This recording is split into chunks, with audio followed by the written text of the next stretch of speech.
Hello and welcome to True Crime Before Bedtime. I'm your host, Amy Jeffels, and I'm here to guide you through everything spooky and sinister every Friday night, except the last one, at 8 p.m. Yes, so I hope you've had a lovely week. I had a little bit of a hiatus this week, pushed back the video a couple of days just simply because I was having a bit of a rubbish time. Anxiety, am I right? I know a lot of people have obviously been really struggling with the pandemic and everything, and I have too. My anxiety and things manifest themselves in very different ways. So I have got a bit of a rash on my neck at the minute. I get a rash. I'm allergic to stress, apparently. So yeah, that's always fun. So yeah, my anxiety's been pretty bad this week, so that's why I pushed the video back a couple of days, just to make sure that I could make it as perfect as possible for you guys. So thank you very much for that, and for being so patient, and everyone who's reached out and sent us lovely messages and things. I really do appreciate that, so thank you. I did release a little bit of news this week, just saying that next week I will be releasing a mini-sode. Now, there is a reason for that. Next weekend on Friday, or just next weekend in general, we won't actually be having a bedtime story. Basically, I'm away next weekend, Friday, Saturday and Sunday. I'm actually going camping, so I can't wait for that. So yeah, I won't actually have time during the week, amongst other things, to make a full-length episode, because this one's quite a hefty one again, with it being a serial killer. So yeah, I won't be able to release an episode next week, but I will be putting out like a little mini episode, which is basically going to be called Mental Health and Me. It's a little bit of a sort of snippet as to how I handle my mental illness. It's not something necessarily that you need to watch if you've just been diagnosed with a mental illness. It's something that you can watch even if you just struggle with stress. So it's just a couple of little exercises, a couple of little things that I do for myself that I hope that will help you as well, which helps me. So yes, so this week, like I mentioned just a moment ago, is another serial killer. I have been focusing quite heavily on serial killers just because these are the ones that fascinate me the most, just simply because of the sort of mentality behind the reasons they commit their crimes. So this case does, however, divide opinion. You know, with regards to John Wayne Gacy, everyone's just like, ew, God, he's gross, which he is. He's fucking disgusting. This one, it's slightly different. This case divides opinion because there is a lot of sympathy for the actual murderer herself, which is a bit strange, but I think once you sort of hear the way that she was brought up, the things that happened to her in her life, you will sort of think, yeah. If you are an empathetic person, like I think I am, I do feel quite empathetically towards her. Not in any way, shape or form does that justify what she did. However, it does make sort of, it fits into place. The jigsaw pieces, you'll see them fitting into place, and that'll sort of explain basically why she did what she did and how she ended up in the place that she ended up. So if you don't have your gym jams on, pause the video, pop your gym jams on, and get all cozy and snuggling close as we dive into our next story, which is the case of Aileen Wuornos. Aileen Carol Pittman was born in Rochester, Michigan on the 29th of February 1956 and lived in a local area called Troy. An abusive upbringing, a family lie, an underage pregnancy, and a desperation to fit in would all lead Aileen down a devastating path. So is Aileen a sympathetic character? Was she acting in self-defence? Or did an underlying mental illness and circumstances create a killer? So let's discuss Aileen and her upbringing, her family and all of that. So Aileen's mother was called Diane Wuornos, and her father was Leo Dale Pittman. Now Diane was a teenager when she gave birth to Aileen, and she didn't really take her responsibility as a parent seriously at all. Leo was a real piece of shit. He was actually a convicted paedophile, and he actually ended up taking his own life in prison, and he never actually met Aileen. So before Aileen turned 4, her mother would actually abandon her and her brother Keith with their maternal grandparents, who were Lowry and Britta Wuornos. So they were Polish. I'm not sure whether they were like first generation Polish immigrants or not, but they were of Polish descent. Diane had actually claimed later on that Lowry, I'm going to refer to him as Lowry, actually sexually assaulted her when she was a child. Now, like, that's awful, and I would not wish that on anyone. That's just something so sick about that. But why the fuck would you then leave your children with this piece of shit dad of yours? Like, I don't understand that. I really don't, unfortunately. Like, I know she was desperate and she was very young when she had Aileen and Keith, her brother, but still, it just seemed a bit suspicious. Britta, who was Aileen's grandmother, she was an alcoholic, and there was report that she was violent towards the children. However, I've seen in conflicting reports that she was very caring with Aileen, and she was the only person who ever kind of showed her any kind of affection in her life. So Lowry was violent while Britta was an alcoholic. He was very violent with the children, quite abusive. And Aileen actually later claimed that he'd raped her when she was a child. So obviously, as Aileen was so young, when she was abandoned with her grandparents, she actually grew up believing that Lowry and Britta were her parents. So she didn't actually find out that this wasn't the case until she was 12 years old. So this family lie had been ongoing for that amount of time. She did live with her aunt and her uncle, but she didn't get on with her aunt Laurie, she was called. Hence why I'm calling the father Lowry. So it's Lowry and Laurie. She really didn't get on with Laurie at all, and used to fight over like toys and clothes and things like that. So Aileen, as a child, she was described by a friend as being very quiet and sort of lonely. She really struggled to make friends at school, and she when she got older, as a sort of teenager, she was described as being like a wild child and with a really quick and hot temper. But when she was a smaller child, she just kind of seemed, from what I can gather, a very sad child, which is understandable when she's kind of been left by her mother and then abused by her grandfather as well.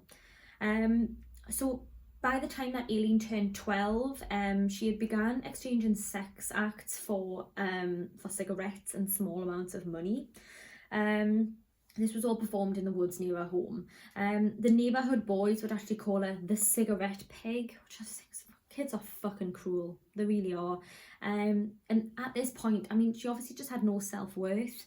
If it is true that her grandfather had been raping her, it's understandable that she would have this very strange dissociation with sex, and the idea of sort of sex being a general everyday occurrence to her at this point. So she did have that sort of dissociation between sex and what it should be and what it actually is to her at this point, which is extremely sad. So this is the sort of first notion that we get, that Aileen is a very tragic character. I mean, from the age of 12, you know, most children don't even know what sex is at this point, and she's actually being sort of abused and exploited by these local children who didn't want to be a friend. They didn't want to spend any time with her. They just wanted to sort of use her for their own personal gain and then toss her aside like she meant nothing, essentially. So because obviously she was abandoned as a child, she was given little to no affection. Like I said, it was alleged that her grandmother was very affectionate with her and did care about her, but obviously this was few and far between because her grandmother was an alcoholic, so she didn't spend a lot of time with the children. So Aileen performed these sex acts because she knew that she would get the attention that she so desperately craved, even just for that small amount of time, just so that she felt wanted, essentially, at that point. So yeah, she was very, very fiery as a young teenager, and it did sort of develop as her time would go on. As an adult, she would become very, very aggressive. So again, with this sort of dissociation with sex acts and her sort of failure to understandably, obviously with the regards to the sexual assault, what sex is and what it should be. It was alleged that Aileen had a relationship with her brother Keith, that was sexual when she was younger. It was alleged that she had a sexual relationship with Keith. However, the family have disputed this since. And there was allegations, I'm not sure whether this came out in her trial, that Keith had actually raped her, but she did remain very close to Keith for the remainder of his, what was very unfortunately a very, very short life. On one occasion, when they were actually left unattended, Keith and Aileen were bored and essentially neglected, had decided to sort of play with a box of matches. You know, children are are stupid. You know, kids are stupid. They really are, and they will do ridiculous things. So these two kids were left by themselves. The grandmother was probably in some sort of alcohol-induced stupor. The dad was, the grandfather was off doing God knows what. And they decided to just play with a box of matches and start setting small fires to entertain themselves. I'm not sure how old they were at this point.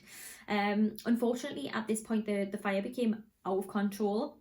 Keith had then ran to get some help, but unfortunately, Aileen had actually been quite severely burned by this point, and she actually ended up with facial scarring for the rest of her life. Now, just to give you a sort of inclination as to kind of attitude and treatment that these two children were given at this point. So your child comes to you, they've been severely burned or injured in some way, you would comfort them, take them to a hospital. Instead, Lowry essentially beat her, and that was it, essentially. So he just beat her up, and it was just a very strange place for any child to grow up, essentially. There was sort of, I wouldn't say necessarily allegations, because I do think that this is very true, but there was sort of a note made that the grandfather would beat her in a very sort of sexual way. He used to use like a leather strap to sort of beat her across the bottom, and then she was actually made to clean this strap herself after she was abused with it. So at the age of just 14, Aileen actually fell pregnant. Now, not much is actually said about the father of the baby. However, Aileen's friend Dawn, she actually stated that she believed that a local paedophile had raped Aileen and that he was the father. So again, we talked last time about building blocks and the reasons that these people commit these crimes. That's just another building block. So not only was she sexually assaulted by her grandfather, she was beaten by her grandfather, abandoned by her parents. She knew that her father was, well, once she found out that her father, Lowry, wasn't her real dad and he was her grandfather, she then found out that who her real dad was and all of the problematic issues that he had. So understandably, this is just another step towards her downfall. So Aileen gave birth to a baby boy when she was actually aged 15. Now, due to the stigma of unwed mothers at the time, obviously, her grandparents actually sent her to a home for unwed mothers. She was able to hold the baby. She named him Keith, and then he was taken away and she never saw him again. She actually named the baby Keith after her brother, because like I said, although they did have a very questionable relationship, they were very close throughout their childhood. So that same year, the same year that Aileen gave birth to a baby boy, Leo, Aileen's father, he would actually hang himself in prison where he was awaiting execution for the rape and abduction of a 7-year-old girl. Now, Aileen would later claim that she had met her father. However, we know this to be untrue, so I always thought that was a bit of a strange element to the case, but yes, very odd. Again, that's another thing that is just another building block on that tower. Also later on, Aileen's grandmother Britta would then pass away from suspected liver failure due to her continuous drinking. And again, because this was another person who was in her life who was then gone. While Britta didn't actually choose to leave Aileen, obviously that abandonment issues that are like deep setted at that point after being left by her mother. This woman, Britta, was the only one who ever showed her any affection, and then she was gone, other than Keith, of course. But like that kind of maternal care and concern is something that we all as human beings rely on quite heavily. So not having that at all growing up, well, sparingly I would say, and then for it to be gone at such a young age, it's tragic. So unfortunately, once Britta had passed away, Lowry decided that he didn't want any of the children in the house and just kicked them all out.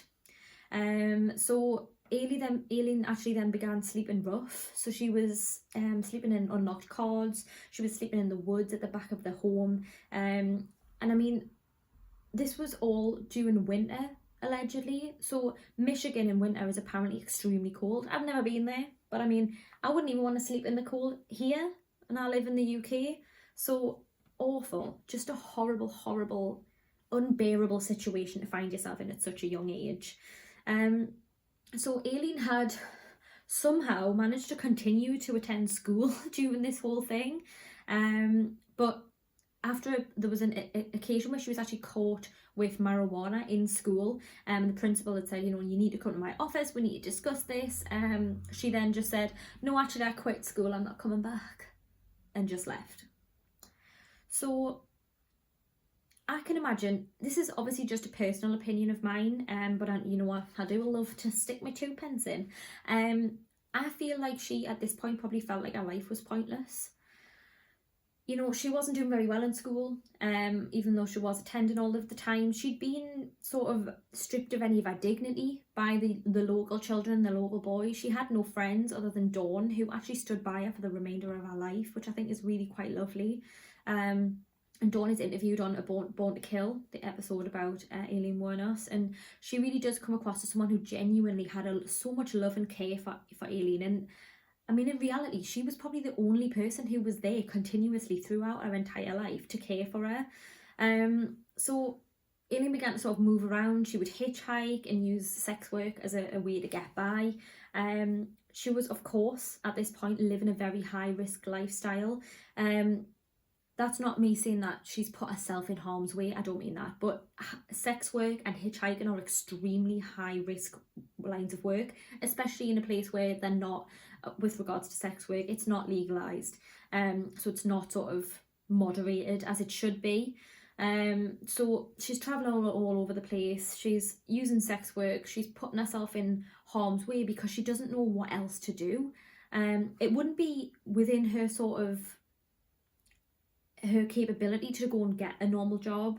At this point, she knows, right, if I do this act with this man, I'll get money, and that's sort of the only thing that she can do. So again, at this point, I do feel really genuinely quite sorry for Aileen. I know that she committed some horrendous crimes, and I'm not in any way, shape or form saying, oh, poor Aileen, but you can definitely see the stepping stones being placed, where you can see the way that she's moving and the way she's going to end up, essentially. So yeah, she lived a very high risk and sad life. And I mean, at this point, she wasn't even in her 20s. So in 1978, Aileen was living in Colorado, so she'd found friendship there amongst a sort of lawless biker gang, and she felt more comfortable associated with people on the fringes of society, and this kind of fitted in with a very nomadic lifestyle. She was arrested in Colorado for driving under the influence and for discharging a weapon from a moving vehicle. Good one, Aileen. Also, I'm aware that I keep calling her Aileen and then I keep calling her Aileen. I don't know why, sometimes it just comes out weird. Very strange. So for some reason, probably because she couldn't be asked, she was too drunk, she just didn't bother turning up for a trial. So she just decided against that. It was like, no, actually, I don't want to do that. There was sort of after her trial and after she'd been sort of assessed by a lot of different psychologists, people did see that they think that she had an antisocial personality disorder or a borderline personality disorder. So she kind of struggled to connect with people on a deeper level than just sort of a hi-bye kind of situation. Now, 1976 would actually be the turning point in Aileen's life.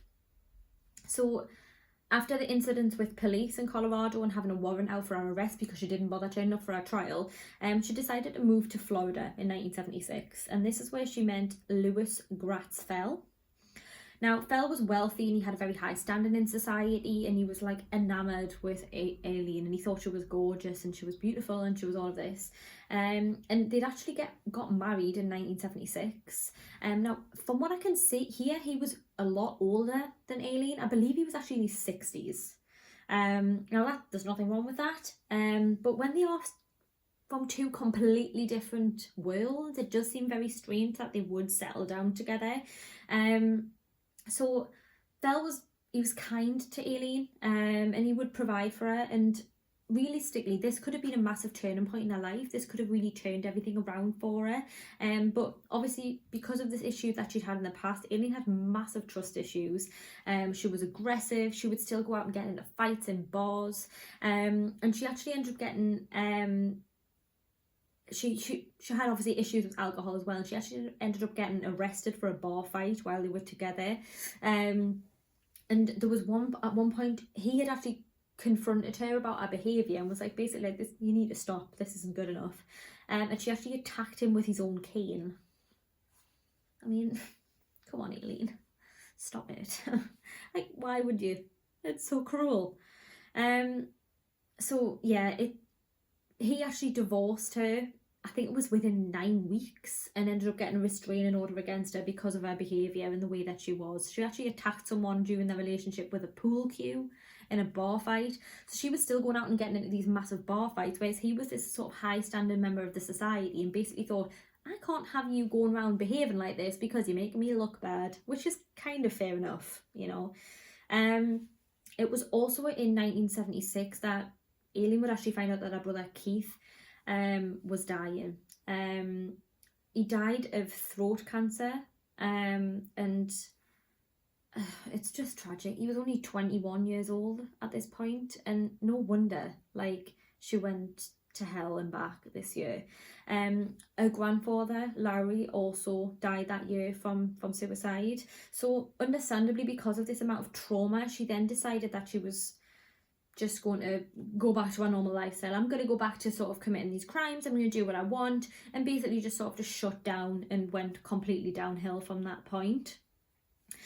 So on July the 14th in 1976, Aileen was actually arrested for assault in a bar fight. She was sent to jail, and then essentially she kind of continued a life of petty crime. Because of this incarceration, she actually was in prison when her brother would pass away from cancer. So he was very, very ill, and then passed away while she was in prison. Obviously, because again, she's then losing these people. She's losing people who are the only ones who really cared about her. And there was obviously going to be a massive issue with the fact that she never really got to say goodbye to Keith. That was just kind of ripped away from her because of his illness. Once Keith had actually passed away, he'd actually left her a $10,000 life insurance policy in her name.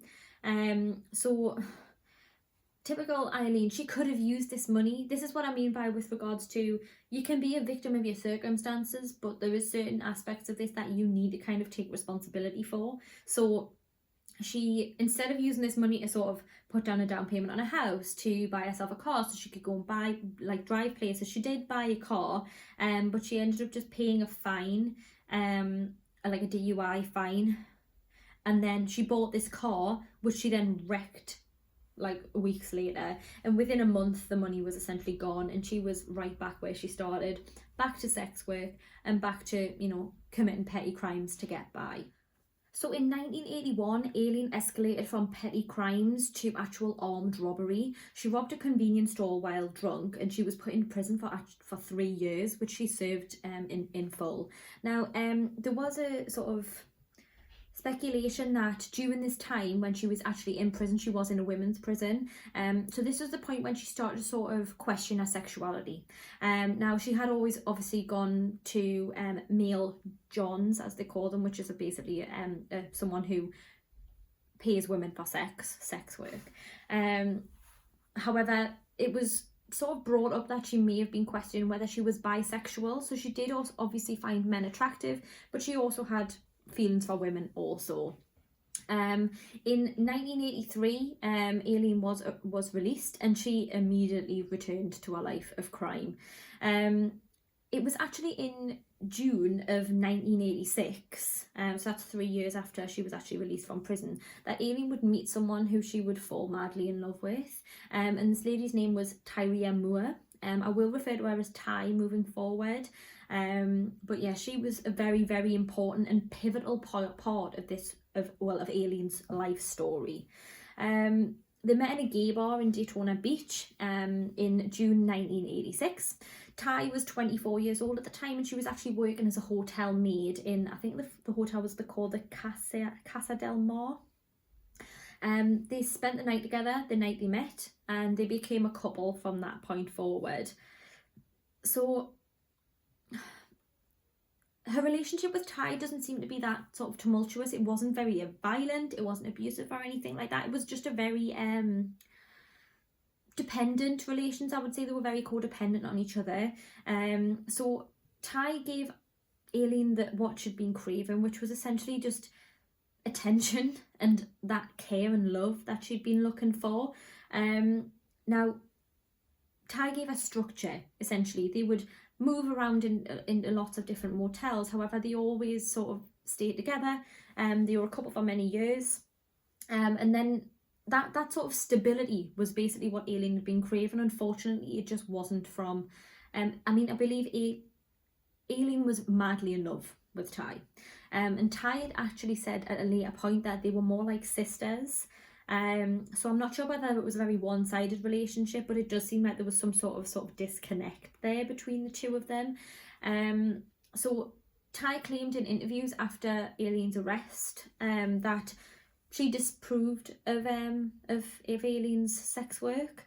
She also claimed that she'd do everything that she could to try and stop her from doing these acts and going out and making money that way. However, Aileen thought of Ty as being a wife and actually referred to her as such multiple times. And she said she sort of enjoyed taking care of her and being the provider of the family, which again is quite sad because obviously in her family she didn't have that kind of care and concern. So she's given kind of all of her worth, what little she has, she's given it to someone else and taken care of someone else. So as Aileen was now in her 30s, she was beginning to sort of look tired, I suppose you could say. Like, I hate the term lose your looks. No, she just looked tired. She obviously hadn't taken very good care of herself. She didn't have a lot of money. She wasn't, eating well. She was drinking a lot. She was smoking a lot. So that does kind of take like its toll on the way that you look. You look tired. So this unfortunately meant that she was struggling to make as much money as she had normally done, just simply because when you're a sex worker, as disgusting as this is, the younger that you look, the more money you can charge, which actually makes my skin, I know I've got a rash at the minute anyway, but it actually makes me want to rip my skin off. It's just so disgusting. But it is unfortunately true in a lot of cases. So she felt that if she didn't make enough money, that Ty would leave her, that Ty wouldn't be happy. So she did sort of try her very best to make as much money as possible. Aileen claimed that Ty would only really spend time with her if she came home with a lot of money. So it was in 1989 that Aileen's life would begin its descent into what essentially ended in destruction. So the day started like any other. In November 1989, Aileen made her way to the highway to begin a day of sex work. She was picked up by Richard Mallory on the highway. So Aileen alleged during this interaction that Mallory had tried to rape her, and this was because he didn't want to pay her. He was trying to get out of giving her money, and this was when she had pulled out a gun and she had shot him. Now when his body was found, it was found that he'd been shot multiple times in the chest, and his body wasn't found for 6 weeks, and he'd just essentially been sort of dragged off into the wilderness woods somewhere. And obviously decomposition, insects, it's very humid and hot in Florida, had all sort of taken toll on his body, and he was very severely decomposed. So this attack is actually depicted in a very sympathetic light in the film Monster, starring Charlize Theron. Now, I do just want to say that this film has a lot of very brutal depictions of rape. I wasn't actually aware of that, and I started watching it, and I have a very weak stomach, I would say, when it comes to rape depictions. I actually completely freaked out and had to turn the film off and haven't even watched it. Now, it was brilliantly made, I will give you that. When I was watching it, it's a fantastic film. If you have any kind of issues with rape or depictions of rape, please be very careful before you watch this film, because it is brutal. But yeah, it is shown in a very sort of sympathetic light. It actually depicts her being raped, which again is something that Aileen alleged but had never been proven. So she actually returned to the motel where herself and Ty were staying after the murder in Mallory's car. Now, it had been claimed that she'd told Ty that she'd killed someone. However, later on when it came to trial, Ty would deny this and say that she had no idea about the murders at all. So Aileen said that she had told Ty that she had killed someone, but denied this. Now, I do think it's a bit strange because she did come home in a stranger's car, so I don't know how she would explain that away, but who knows. Now, one of the things that did come up was that she'd actually covered his body with a piece of carpet. Now, I know when covering bodies, this is some sort of a sign of almost remorse or regret. So at this point, I do believe that it was, but personally, this again is just complete conjecture. This is my thoughts. I do believe that this man tried to attack her in some way. He may not have been trying to rape her, he may have hit her. But I just think that this is the sort of the spark that lit the fire that would then go on to burn down Aileen's life, essentially. So yeah, I do believe that there was some sort of altercation that was instigated by him, and that again, the sign of regret and remorse of covering the body, it could be construed as trying to hide the body so that it wasn't discovered sooner, but personally I believe it's more of a sign of regret. So in 1990, on the 1st of June, the body of the 43-year-old David Spears was discovered in Citrus County, again in Florida. He was actually naked and only wearing his cap. He was also shot 6 times and he had been robbed as well. Later on that year, a couple of days later, on the 6th of June, 40-year-old Charles, now I'm going to embarrass myself again, you know, I love a pronunciation, Carskaddon, we'll go with that, was found in Pascal County. Again, he had also been robbed and he'd been shot 9 times.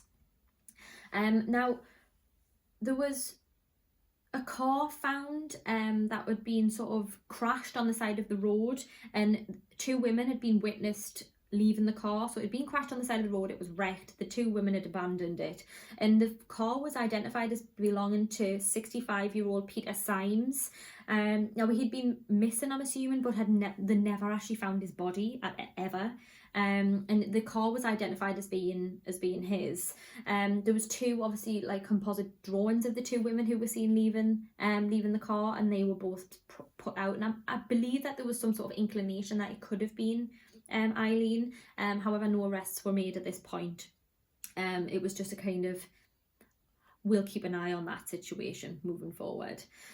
So at this point, the police were sort of confused by the murders, because obviously there was different areas that they were parts of. Now, I know in this country, obviously we have police sort of organisations covering massive areas. I live in the Northumbria Police sort of district, and that covers a huge area. So if something happened for example in Northumberland, and a murder was committed there and a murder was also committed where I live, they would be linked together if there was similarities. However, I know in America, especially because it's so vast, especially many years ago, it was very difficult for them to link up with other organisations, especially because you have the police office and you have the sheriff's office, and there's a lot of different sort of organisations getting involved. So once they began to sort of put the pieces together to interact with their local communities and speak to different districts as well, they sort of used their resources, and it sort of became evident that there was a serial killer on the loose. So 50-year-old Troy Barres was Aileen's next victim. He was actually found dead in a wooded area in Marion County, and he was shot twice with a handgun, which is the same size gun as the rest of the murders. Sadly, on the 12th of September 1990, teenagers actually found the body of 56-year-old Dick Humphreys dead in Marion County, and again he had been shot 6 times. So in the documentary Born to Kill, forensic psychologist Dr. David Holmes, should I say, states that killing had sort of at this point become a way of life for Aileen. It was almost transactional. She was able to sort of normalise this because she had a borderline personality disorder. She had an inability to connect to people, to understand why her actions were wrong. It's almost like borderline psychopathy to me. And she didn't really understand how to connect to people on a personal level. She was a very chaotic person. She was all over the place. Even the murders weren't planned. They were essentially just a means to an end. They were a transaction where she needed the money, she needed their items, so she'd kill them to take things. That's essentially it. So the police had sort of like I said, become aware of this situation with the car of Peter Symes being found on the side of the road and these two women who had left it. So they started to pay more attention to this because they were thinking, well, this guy's gone missing. We've never found the body. Could he be another victim? So like I said, Ty and Aileen had both been seen leaving the scene of the crime, and they had both been depicted in composite sketches. So that had sort of raised suspicions. So Aileen, in a fit of panic, had thrown the murder weapon into Rose Bay. However, she then committed a fatal error where she had pawned a camera that she'd stolen from Richard Mallory on the 6th of December. Now, she'd used a fake name, but apparently in pawn shops at this point, you had to leave a thumbprint. I'm assuming for items like this where they've been stolen, they need to put them back to their rightful owners or connect them to a crime. So this would lead the police to her. Now, on the 8th of January, she was spotted by police and she was followed to the local bar. I think it was called the Last Orders. And she was actually arrested outside of the bar. Now, as I've said previously, Aileen had a lot of different issues with regards to relationships and things like this. So at this point, Ty was her entire life. So I think what you have to understand is that she loved her sort of in a never-ending kind of way. She absolutely adored this woman. And at the point when Aileen was actually arrested, Tyrienne Moore was actually offered a plea deal, whereas she would be exempt from prosecution if she convinced Aileen to confess and also testified against her. So understandably, this broke Aileen to a certain extent. Because at this point, like I say, Ty was the only person that she had. All of her family had either abandoned her or died. She did still have Dawn, but there's not a lot said about her involvement with Dawn at this point, who was a friend from childhood. So when she was arrested, Aileen did admit to the murders of 7 men. However, she claimed that she had killed them all in self-defence, as they were trying to rape her, they were trying to attack her or whatever. Now, David Wilson, who is a criminologist who I mentioned in the last episode, he's also a part of the Born to Kill episode relating to Aileen Wuornos, and he stated that it is feasible. However, it's very unlikely that she had been raped by all of her victims. So it didn't really stand up in court that she was saying, it was self-defense, because they were saying, well, that's not really realistic. So Ty mentioned later in court that she had never actually told her that she'd been raped. So again, that led to the prosecutor using that in sort of rebuttal against Aileen, saying, well, if you had been raped, how come you didn't tell the love of your life? It seems unrealistic that she would do so. So Aileen would actually be sentenced to death on January the 27th in 1992. So after 10 years on death row, Aileen would go back on her statement and actually state that she killed her victims in cold blood. So Aileen basically, you can almost see her descent into madness. I don't know whether you've seen the footage. I don't personally want to watch it because I find it extremely sad. There's some awful photos of her on the internet of her pulling these awful gruesome faces and things like that. And I just think it's really sad that people would think that that's an appropriate way to behave about somebody. And showing someone's last moments in such a negative light. I don't really necessarily agree that sort of film crews should be allowed into court. I think in this country, I don't believe they are. In the UK, we just have sort of artists' impressions of things. But yeah, she did sort of have a complete descent into mental illness, and I do think it's quite sad. She would testify that if she was ever let back into society, or even if she was allowed into a prison yard, she would kill again. In the end, Aileen actually waived all of her rights to appeal her death sentence, so she'd essentially just given up. And on October the 9th in 2002, Aileen Wuornos was executed by lethal injection. So yeah, that's Aileen. So she was actually stated as being the first female serial killer in a non-caregiving role in the US. So like I said previously, she just split a sort of opinion quite severely. In my personal opinion, I believe that Aileen was incredibly troubled. She was beaten, raped, she was abused as a child. She had, severe issues with mental health problems. She had a very traumatic and sort of turbulent upbringing. she was the victim of our own circumstances, and while I always say, like, I don't believe that you can entirely blame your upbringing, you can't blame your parents for everything your entire life. I do think that there was a statement made on Born to Kill that David Wilson had actually said, when he said she wasn't necessarily born to kill, but she was socialised to kill. So I do believe that. So her friend Dawn Botkin actually stood by her, like I said previously, at the very end. When Aileen was actually executed, she was given, her ashes were given to Dawn, and Dawn had actually sort of scattered them around a tree by her home. So like I said previously, it's just so sad that she only had this one constant in her life, in Dawn. I mean, I know obviously you only need one good friend, but I just find it really quite sad that she was in a position where she felt like she had nothing, and she was made to feel worthless from a very young age, and essentially that created what the film very, very aptly put, a monster. So that is the case of Aileen Wuornos. It's a bit of a difficult one to discuss, because like I said, I don't want to say sympathetic towards Aileen, because I know she's a murderer. However, I just feel that she had such a traumatic, awful life, and especially in her younger years, that when she had no control over that aspect of her life, essentially, she had no control over how she was brought up. And once you get to a certain age, when you've been sort of inundated with abuse and sexual assault and rape and God knows what else, then it must be incredibly difficult to change your life around. I know many people have done it, and I have nothing but respect for anyone who has. However, it can be quite difficult when you're sort of it's ingrained in you at that point. Yeah, so I would love to hear all of your comments. Like I said, it is something that severely splits opinions, so you can leave them in the comments for me. Or if you would like to, you can head over to True Crime Before Bedtime on Facebook, send me a message, post on one of my posts. I would love to hear what you have to say about that. I'm also on Instagram at True Crime Before Bedtime. Send me a message on there, send me a comment, anything you want.